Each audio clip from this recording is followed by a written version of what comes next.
Saudi's PIF acquires game publisher Scopely for $4.9 billion, and global trade is forecast to slow to 1.7% this year. You're watching the Daily Brief with Forbes. I'm Ramia Farrage. Savvy Games Group, which is part of Saudi's public investment fund, will acquire the game publisher Scopely for $4.9 billion. Scopely publishes free-to-play social games like Yahtzee with Buddies, Stumble Guys, and Marvel Strike Force. Savvy officials say they've long admired Scopely's ability to build loyal, engaged player communities. In its first year, Savvy has made several investments in gaming companies, including esports firms ESL and Faceit. It's part of Saudi's $38 billion investment in video gaming. EFG Hermes has successfully completed advisory on the $210.5 million Al Ansari Financial Services IPO, which debuted on the Dubai financial market today. EFG Hermes acted as joint global coordinator on the transaction. The listing saw Al Ansari offer 10% of its share capital, equivalent to 750 million shares, at 28 cents a share, implying a market cap of $2.1 billion.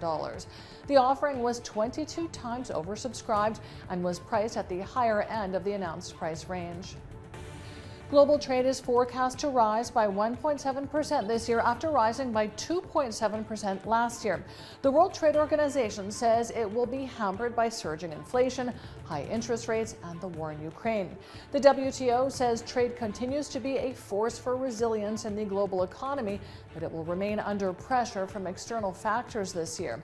The Middle East is forecast to report a 0.9% increase in merchandise trade volume in 2023.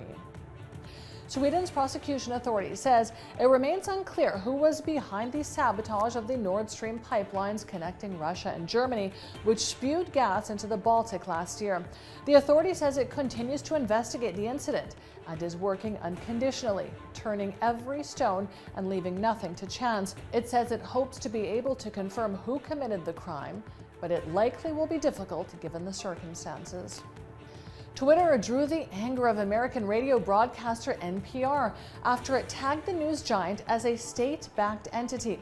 The designation of state-affiliated media for Washington-based National Public Radio is a label also applied to government-owned Chinese and Russian outlets, but NPR isn't government-owned. It comes after Twitter stripped the New York Times of its verified status.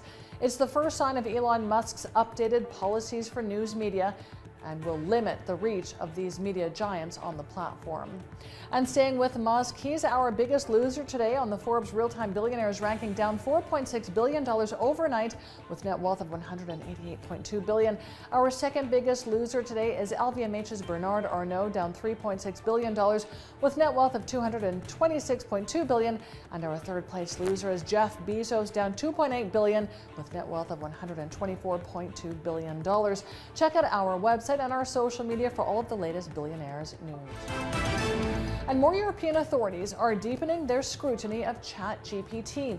Italian regulators last week banned it after saying it has no legal basis to engage in massive data collection and questioned the way it handles information it does gather. France, Ireland, and Germany have since approached Italy to try to establish a common position on ChatGPT. And the concerns aren't limited to Europe. Canada's data regulator says it's opening an investigation into OpenAI, which is ChatGPT's creator. I'm Ramia Farrage. This is the Daily Brief. Thanks for watching. See you tomorrow.